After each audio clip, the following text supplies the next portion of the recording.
ಶಾಂತಿ. ಮಧುರಾತಿ ಮಧುರ ಶಿವ ಪರಮಾತ್ಮ ತಂದೆಯ ಮಧುರ ಮಹಾವಾಕ್ಯವನ್ನು ಕೇಳೋಣ.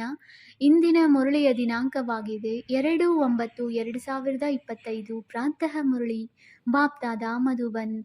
ಮಧುರ ಮಕ್ಕಳೇ, ನೀವು ವಿಶ್ವದಲ್ಲಿ ಶಾಂತಿಯನ್ನು ಸ್ಥಾಪನೆ ಮಾಡಲು ನಿಮಿತ್ತರಾಗಿದ್ದೀರಿ.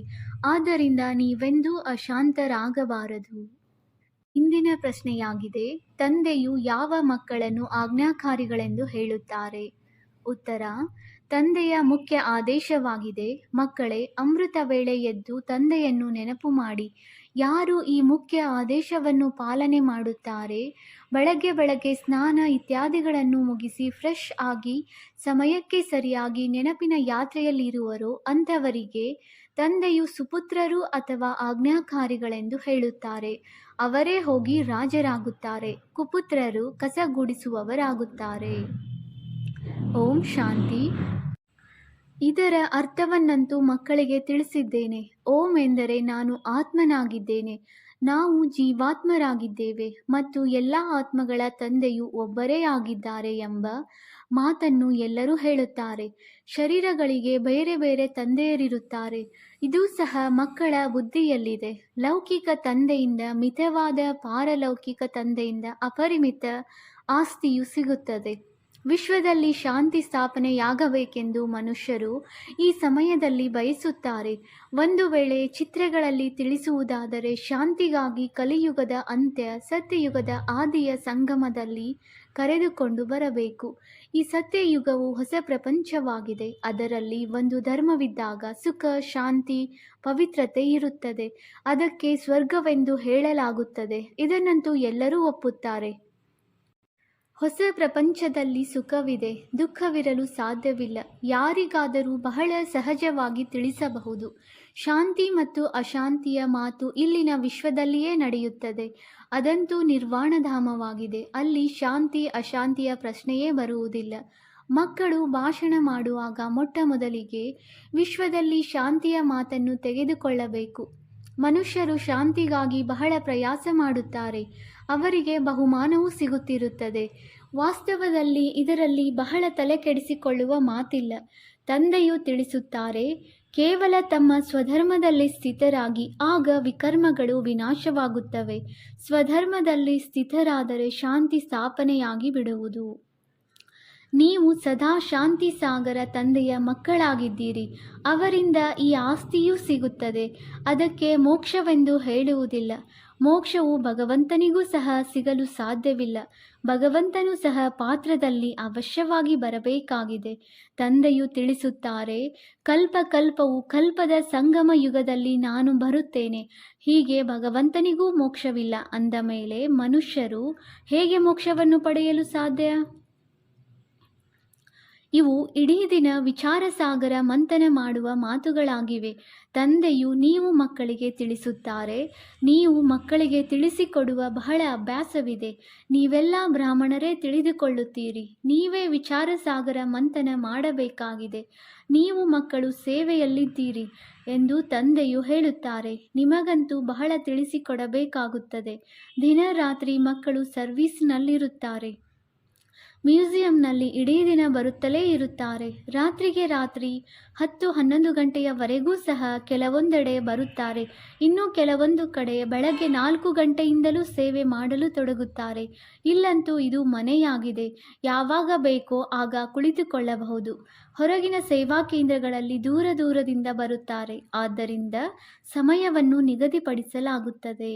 ಇಲ್ಲಾದರೆ ನೀವು ಮಕ್ಕಳು ಯಾವ ಸಮಯದಲ್ಲಿ ಬೇಕಾದರೂ ಏಳಬಹುದು. ಆದರೆ ಇಂತಹ ಸಮಯದಲ್ಲಂತೂ ಓದಬಾರದು. ಯಾವಾಗ ಎದ್ದು ತೂಕಡಿಸುವಂತಾಗಬಾರದು. ಆದ್ದರಿಂದ ಮುಂಜಾನೆಯ ಸಮಯವನ್ನು ಇಡಲಾಗುವುದು. ಸ್ನಾನ ಇತ್ಯಾದಿಗಳನ್ನು ಮುಗಿಸಿ ಸಮಯದಲ್ಲಿ ಬಂದು ತಲುಪುವುದಿಲ್ಲವೆಂದರೆ ಅಂಥವರಿಗೆ ಆಜ್ಞಾಕಾರಿಗಳೆಂದು ಹೇಳುವುದಿಲ್ಲ. ಲೌಕಿಕ ತಂದೆಗೂ ಸಹ ಸುಪುತ್ರರು ಮತ್ತು ಕುಪುತ್ರ ಮಕ್ಕಳಿರುತ್ತಾರಲ್ಲವೇ, ಹಾಗೆಯೇ ಬೇಹದ್ದಿನ ತಂದೆಗೂ ಇದ್ದಾರೆ. ಸುಪುತ್ರರು ಹೋಗಿ ರಾಜರಾಗುತ್ತಾರೆ, ಕುಪುತ್ರರು ಕಸವನ್ನು ಗೂಡಿಸುತ್ತಾರೆ. ಎಲ್ಲವೂ ಕಂಡು ಬರುತ್ತದೆಯಲ್ಲವೇ? ಕೃಷ್ಣ ಜನ್ಮಾಷ್ಟಮಿಯ ಬಗ್ಗೆಯೂ ತಿಳಿಸುತ್ತಾರೆ. ಯಾವಾಗ ಕೃಷ್ಣನ ಜನ್ಮವಾಗುವುದೋ ಆಗ ಸ್ವರ್ಗವಾಗುವುದು. ಒಂದೇ ರಾಜ್ಯವಿರುತ್ತದೆ. ವಿಶ್ವದಲ್ಲಿ ಶಾಂತಿ ಇರುತ್ತದೆ. ಸ್ವರ್ಗದಲ್ಲಿ ಕೆಲವರೇ ಮನುಷ್ಯರಿರುತ್ತಾರೆ. ಅದು ಹೊಸ ಪ್ರಪಂಚವಾಗಿದೆ. ಅಲ್ಲಿ ಅಶಾಂತಿ ಇರುವುದಿಲ್ಲ. ಯಾವಾಗ ಒಂದು ಧರ್ಮವಿರುವುದೋ ಆಗ ಶಾಂತಿ ಇರುತ್ತದೆ. ಆ ಧರ್ಮವನ್ನು ತಂದೆಯೇ ಸ್ಥಾಪನೆ ಮಾಡುತ್ತಾರೆ. ನಂತರ ಯಾವಾಗ ಅನ್ಯ ಧರ್ಮದವರು ಬರುವರೋ ಆಗ ಅಶಾಂತಿಯಾಗುತ್ತದೆ. ಸತ್ಯಯುಗದಲ್ಲಿ ಇರುವುದೇ ಶಾಂತಿ. 16 ಕಲಾ ಸಂಪೂರ್ಣರಲ್ಲವೇ? ಚಂದ್ರಮನು ಸಹ ಸಂಪೂರ್ಣ ಸ್ಥಿತಿಗೆ ಬಂದಾಗ ಎಷ್ಟೊಂದು ಶೋಭಿಸುತ್ತಾನೆ. ಆಗ ಪೂರ್ಣ ಚಂದ್ರನೆಂದು ಹೇಳಲಾಗುತ್ತದೆ. ತ್ರೇತಾಯುಗದಲ್ಲಿ 3/4 ಭಾಗವೆಂದು ಹೇಳಬಹುದು. ಅಂದ ಮೇಲೆ ಶೋಭೆಯು ಖಂಡನೆಯಾಯಿತಲ್ಲವೇ? 2 ಕಲೆಗಳು ಕಡಿಮೆಯಾದವು. ಸಂಪೂರ್ಣ ಶಾಂತಿಯು ಸತ್ಯಯುಗದಲ್ಲಿಯೇ ಇರುತ್ತದೆ. 25% ಸೃಷ್ಟಿಯು ಹಳೆಯದಾದಾಗ ಯಾವುದಾದರೊಂದು ಕಿರಿಕಿರಿಗಳಾಗುವುದು. 2 ಕಲೆಗಳು ಕಡಿಮೆಯಾಯಿತೆಂದು ಶೋಭೆಯು ಕಡಿಮೆಯಾಯಿತು. ಸ್ವರ್ಗದಲ್ಲಿ ಸಂಪೂರ್ಣ ಶಾಂತಿ, ನರಕದಲ್ಲಿ ಸಂಪೂರ್ಣ ಅಶಾಂತಿ ಇದೆ. ಈ ಸಮಯದಲ್ಲಿ ವಿಶ್ವದಲ್ಲಿ ಮನುಷ್ಯ ಮಾತ್ರರು ಶಾಂತಿಯನ್ನು ಬಯಸುತ್ತಾರೆ.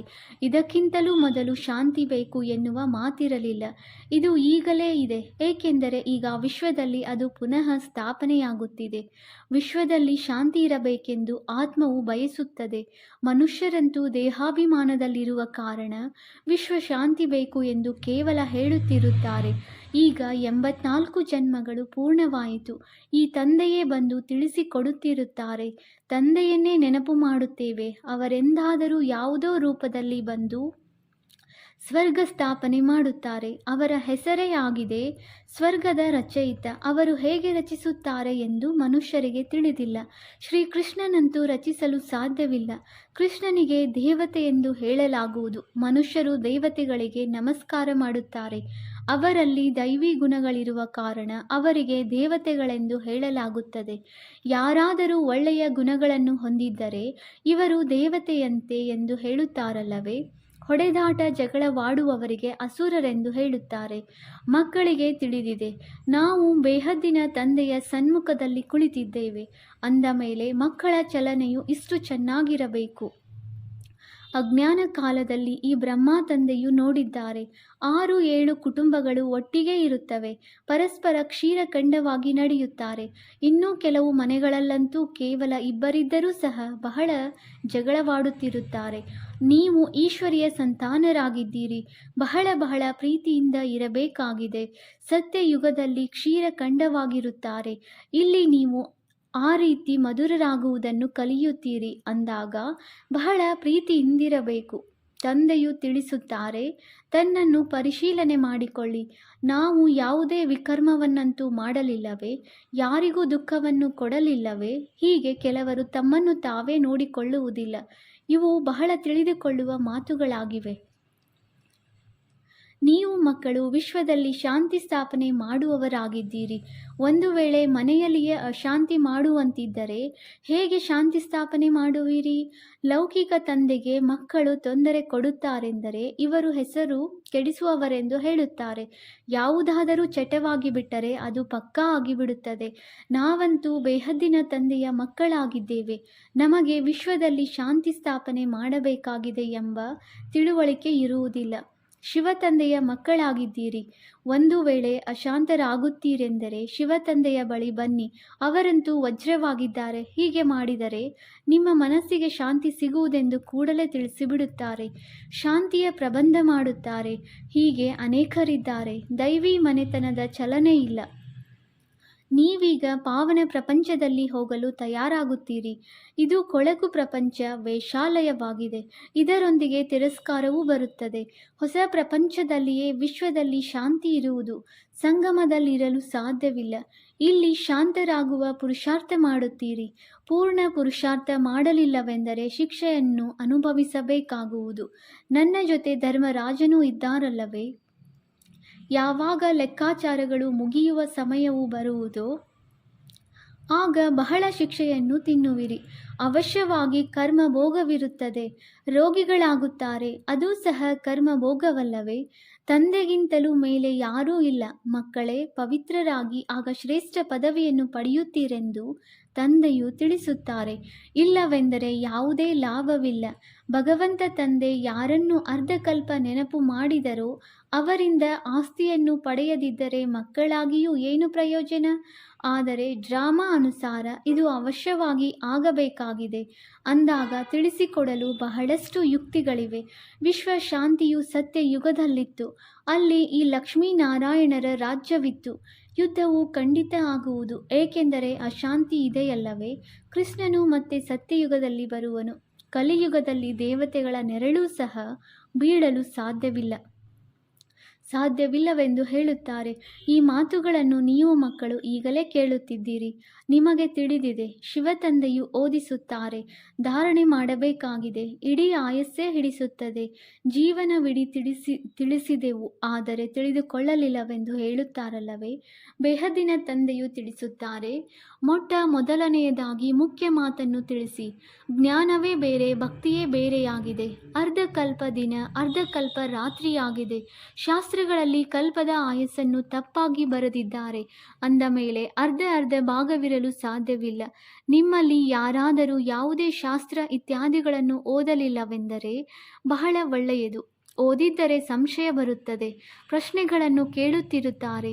ವಾಸ್ತವದಲ್ಲಿ ಯಾವಾಗ ವಾನಪ್ರಸ್ಥ ಸ್ಥಿತಿಯಾಗುವುದೋ ಆಗ ಭಗವಂತನು ನೆನಪು ಮಾಡುತ್ತಾರೆ. ಯಾರಾದರೊಬ್ಬರ ಮತದಿಂದ ಮತ್ತೆ ಗುರುಗಳು ಕಲಿಸಿಕೊಡುತ್ತಾರೆ. ಭಕ್ತಿಯನ್ನು ಕಲಿಸುತ್ತಾರೆ. ಭಕ್ತಿಯನ್ನು ಕಲಿಸುವುದೆಂದಲ್ಲ, ಅವರಲ್ಲಿ ಭಕ್ತಿಯ ಶಕ್ತಿ ಇದೆ. ಆದ್ದರಿಂದ ಇಷ್ಟೊಂದು ಮಂದಿ ಅನುಯಾಯಿಗಳಾಗುತ್ತಾರೆ. ಅನುಯಾಯಿಗಳಿಗೆ ಭಕ್ತ ಪೂಜಾರಿಗಳೆಂದು ಹೇಳುತ್ತಾರೆ. ಇಲ್ಲಿ ಎಲ್ಲರೂ ಪೂಜಾರಿಗಳಾಗಿದ್ದಾರೆ. ಸತ್ಯಯುಗದಲ್ಲಿ ಯಾರೂ ಪೂಜಾರಿಗಳಿರುವುದಿಲ್ಲ. ಭಗವಂತನೆಂದು ಪೂಜಾರಿಯಾಗುವುದಿಲ್ಲ. ನಿಮಗೆ ಅನೇಕ ಯುಕ್ತಿಗಳನ್ನು ತಿಳಿಸಲಾಗುತ್ತದೆ. ನಿಧಾನವಾಗಿ ನೀವು ಮಕ್ಕಳಲ್ಲಿಯೂ ತಿಳಿಸುವ ಶಕ್ತಿಯು ಬರುತ್ತಾ ಹೋಗುವುದು. ಕೃಷ್ಣನು ಬರುತ್ತಿದ್ದಾನೆಂದು ನೀವು ತಿಳಿಸುತ್ತೀರಿ. ಸತ್ಯಯುಗದಲ್ಲಿ ಅವಶ್ಯವಾಗಿ ಕೃಷ್ಣನಿರುವನು. ಇಲ್ಲದಿದ್ದರೆ ವಿಶ್ವದ ಚರಿತ್ರೆ ಭೂಗೋಳವು ಹೇಗೆ ಪುನರಾವರ್ತನೆಯಾಗುವುದು? ಕೇವಲ ಒಬ್ಬ ಕೃಷ್ಣನಂತೂ ಇರುವುದಿಲ್ಲ. ಯಥಾ ರಾಜಾರಾಣಿ ತಥಾ ಪ್ರಜೆಗಳು ಇರುವುದಿಲ್ಲ. ಇದರಲ್ಲಿಯೂ ತಿಳಿದುಕೊಳ್ಳುವ ಮಾತಿವೆ. ನೀವು ಮಕ್ಕಳು ತಿಳಿದುಕೊಳ್ಳುತ್ತೀರಿ. ನಾವು ತಂದೆಯ ಮಕ್ಕಳಾಗಿದ್ದೇವೆ. ಆದ್ದರಿಂದ ಆಸ್ತಿಯನ್ನು ಪಡೆಯಲು ಬಂದಿದ್ದೇವೆ. ಎಲ್ಲರೂ ಸ್ವರ್ಗದಲ್ಲಿ ಬರುವುದಿಲ್ಲ, ಅಥವಾ ತ್ರೇತಾಯುಗದಲ್ಲಿಯೇ ಎಲ್ಲರೂ ಬರಲು ಸಾಧ್ಯವಿಲ್ಲ. ವೃಕ್ಷವು ನಿಧಾನವಾಗಿ ವೃದ್ಧಿ ಹೊಂದುತ್ತಿರುತ್ತದೆ. ಈಗ ಮನುಷ್ಯ ಸೃಷ್ಟಿರೂಪಿ ವೃಕ್ಷವಾಗಿದೆ. ನಿರ್ವಾಣಧಾಮದಲ್ಲಿ ಆತ್ಮಗಳ ವೃಕ್ಷವಿದೆ. ಇಲ್ಲಿ ಬ್ರಹ್ಮನ ಮೂಲಕ ಸ್ಥಾಪನೆ, ಶಂಕರನ ಮೂಲಕ ವಿನಾಶ, ಮತ್ತೆ ಪಾಲನೆ. ಹೀಗೆ ಶಬ್ದಗಳನ್ನು ಕಾಯಿದೆ ಅನುಸಾರ ಹೇಳಬೇಕು. ಮಕ್ಕಳ ಬುದ್ಧಿಯಲ್ಲಿ ಈ ನಶೆ ಇದೆ. ಸೃಷ್ಟಿ ಚಕ್ರವು ಹೇಗೆ ಸುತ್ತುತ್ತದೆ, ಹೇಗೆ ರಚನೆಯಾಗುತ್ತದೆ? ಇದು ಹೊಸ ರಚನೆಯಲ್ಲವೇ? ಇದು ಬಾಜೋಲಿ ಆಟವಾಗಿದೆ. ಮೊದಲು ಶೂದ್ರರು ಅನೇಕರಿರುತ್ತಾರೆ. ಮತ್ತೆ ತಂದೆಯು ಬಂದು ಬ್ರಾಹ್ಮಣರ ಮೂಲಕ ರಚನೆ ಮಾಡುತ್ತಾರೆ. ಬ್ರಾಹ್ಮಣರು ಶಿಕೆಗೆ ಸಮಾನರಾಗುತ್ತಾರೆ. ಶಿಕೆ ಮತ್ತು ಕಾಲು ಒಂದು ಕಡೆ ಸೇರುತ್ತದೆ. ಮೊದಲು ಬ್ರಾಹ್ಮಣರು ಬೇಕು. ಬ್ರಾಹ್ಮಣರ ಯುಗವು ಬಹಳ ಚಿಕ್ಕದಾಗಿದೆ. ನಂತರ ದೇವತೆಗಳು. ಈ ವರ್ಣಗಳ ಚಿತ್ರವು ಬಹಳ ಉಪಯೋಗಕ್ಕೆ ಬರುವುದು. ಈ ಚಿತ್ರವನ್ನು ತಿಳಿಸಲು ಬಹಳ ಸಹಜವಾಗಿದೆ. ವಿಭಿನ್ನ ಮನುಷ್ಯರ ವಿಭಿನ್ನ ರೂಪವಿದೆ. ತಿಳಿಸಲು ಎಷ್ಟು ಆನಂದವಾಗುತ್ತದೆ. ಬ್ರಾಹ್ಮಣರಿದ್ದಾಗ ಎಲ್ಲ ಧರ್ಮಗಳಿರುತ್ತವೆ. ಶೂದ್ರರಿಂದ ಬ್ರಾಹ್ಮಣರ ಸಸಿಯು ನಾಟಿಯಾಗುತ್ತದೆ. ಮನುಷ್ಯರಂತೂ ಹೇಗೆ ವೃಕ್ಷದ ಸಸಿಯನ್ನು ನಾಟಿ ಮಾಡುತ್ತಾರೆ, ತಂದೆಯೂ ಸಹ ಇಲ್ಲಿ ನಾಟಿ ಮಾಡುತ್ತಾರೆ. ಇದರಿಂದ ವಿಶ್ವದಲ್ಲಿ ಶಾಂತಿ ಸ್ಥಾಪನೆಯಾಗುವುದು. ಒಳ್ಳೆಯದು. ಮಧುರಾತಿ ಮಧುರ ಅಗಲಿ ಹೋಗಿ ಮರಳಿ ಸಿಕ್ಕಿರುವ ಮಕ್ಕಳ ಪ್ರತಿ ಮಾತಾಪಿತ ಬಾಪ್ದಾದಾರವರ ನೆನಪು, ಪ್ರೀತಿ ಹಾಗೂ ಸುಪ್ರಭಾತ. ಆತ್ಮೀಯ ಮಕ್ಕಳಿಗೆ ಆತ್ಮೀಯ ತಂದೆಯ ನಮಸ್ತೆ. ನಾವು ಆತ್ಮೀಯ ಮಕ್ಕಳಿಂದ ಆತ್ಮೀಯ ತಂದೆಗೆ ನೆನಪು, ಪ್ರೀತಿ ಹಾಗೂ ನಮಸ್ತೆ ನಮಸ್ತೆ ನಮಸ್ತೆ. ಧಾರಣೆಗಾಗಿ ಮುಖ್ಯ ಸಾರ. Point number 1. ಸದಾ ಸ್ಮೃತಿ ಇರಲಿ, ನಾವು ಈಶ್ವರನ ಸಂತಾನರಾಗಿದ್ದೇವೆ. ಪರಸ್ಪರ ಮಧುರರಾಗಿರಬೇಕಾಗಿದೆ. ಯಾರಿಗೂ ದುಃಖವನ್ನು ಕೊಡಬಾರದು. Point number 2. ತಮ್ಮಲ್ಲಿ ಪರಿಶೀಲನೆ ಮಾಡಿಕೊಳ್ಳಿ. ನನ್ನಿಂದ ಯಾವುದೇ ವಿಕರ್ಮಗಳಾಗುತ್ತಿಲ್ಲವೇ? ಅಶಾಂತರಾಗುವ ಹಾಗೂ ಅಶಾಂತಿಯನ್ನು ಹರಡುವ ಹವ್ಯಾಸವಂತೂ ಇಲ್ಲವೇ? ವರದಾನ. ಪವಿತ್ರತೆಯ ಶಕ್ತಿಯ ಮೂಲಕ ಸದಾ ಸುಖದ ಸಂಸಾರದಲ್ಲಿರುವಂತಹ ನಿಶ್ಚಿಂತ ಚಕ್ರವರ್ತಿ ಭವ. ಸುಖ ಶಾಂತಿಯ ಅಡಿಪಾಯವಾಗಿದೆ ಪವಿತ್ರತೆ. ಯಾವ ಮಕ್ಕಳು ಮನ್ ವಚನ್ ಕರ್ಮ ಮೂರರಲ್ಲಿಯೂ ಪವಿತ್ರರಾಗುತ್ತಾರೆ ಅವರೇ ಹೈನೆಸ್ ಮತ್ತು ಹೋಲಿನೆಸ್ ಶ್ರೇಷ್ಠರು ಮತ್ತು ಪವಿತ್ರರು ಆಗಿದ್ದಾರೆ. ಎಲ್ಲಿ ಪವಿತ್ರತೆ ಇದೆ ಅಲ್ಲಿ ಸುಖ ಶಾಂತಿ ಸ್ವತಃವಾಗಿರುತ್ತೆ. ಪವಿತ್ರತೆ ಸುಖ ಶಾಂತಿಯ ಜನನಿಯಾಗಿದೆ. ಪವಿತ್ರ ಆತ್ಮರು ಎಂದು ಉದಾಸರಾಗಲು ಸಾಧ್ಯವಿಲ್ಲ. ಅವರು ನಿಶ್ಚಿಂತ ಚಕ್ರವರ್ತಿಗಳಾಗಿರುತ್ತಾರೆ. ಅವರ ಕಿರೀಟವೂ ಭಿನ್ನ ಮತ್ತು ಸಿಂಹಾಸನವೂ ಭಿನ್ನವಾಗಿರುತ್ತದೆ. ಬೆಳಕಿನ ಕಿರೀಟ ಪವಿತ್ರತೆಯ ನಿಶಾನಿಯಾಗಿದೆ. ಸ್ಲೋಗನ್: ನಾನು ಆತ್ಮನಾಗಿದ್ದೇನೆ, ಶರೀರ ಅಲ್ಲ. ಈ ಚಿಂತನೆ ಮಾಡುವುದೇ ಸ್ವಚಿಂತನೆಯಾಗಿದೆ. ಅವ್ಯಕ್ತ ಸೂಚನೆ: ಈಗ ಲಗನ್ನಿನ ಪ್ರೀತಿಯ ಅಗ್ನಿಯನ್ನು ಪ್ರಜ್ವಲಿತಗೊಳಿಸಿ ಯೋಗವನ್ನು ಜ್ವಾಲಾರೂಪವನ್ನಾಗಿ ಮಾಡಿ. ಶಕ್ತಿಶಾಲಿ ಯೋಗ ಅರ್ಥಾತ್ ಲಗನ್ನಿನ ಅಗ್ನಿ. ಜ್ವಾಲಾರೂಪದ ನೆನಪೇ ಭ್ರಷ್ಟಾಚಾರ ಅತ್ಯಾಚಾರದ ಅಗ್ನಿಯನ್ನು ಸಮಾಪ್ತಿ ಮಾಡುವುದು ಮತ್ತು ಸರ್ವ ಆತ್ಮರಿಗೆ ಸಹಯೋಗ ಕೊಡುವುದು. ಇದರಿಂದಲೇ ಬೇಹದ್ದಿನ ವೈರಾಗ್ಯ ವೃತ್ತಿ ಪ್ರಜ್ವಲಿತವಾಗುವುದು. ನೆನಪಿನ ಅಗ್ನಿಯು ಒಂದು ಕಡೆ ಆ ಅಗ್ನಿಯನ್ನು ಸಮಾಪ್ತಿ ಮಾಡುವುದು, ಇನ್ನೊಂದು ಕಡೆ ಆತ್ಮರಿಗೆ ಪರಮಾತ್ಮನ ಸಂದೇಶದ ಶೀತಲ ಸ್ವರೂಪದ ಅನುಭವ ಮಾಡಿಸಿ. ಇದರಿಂದಲೇ ಆತ್ಮರು ಪಾಪಗಳ ಬೆಂಕಿಯಿಂದ ಮುಕ್ತರಾಗಲು ಸಾಧ್ಯ. ಓಂ ಶಾಂತಿ.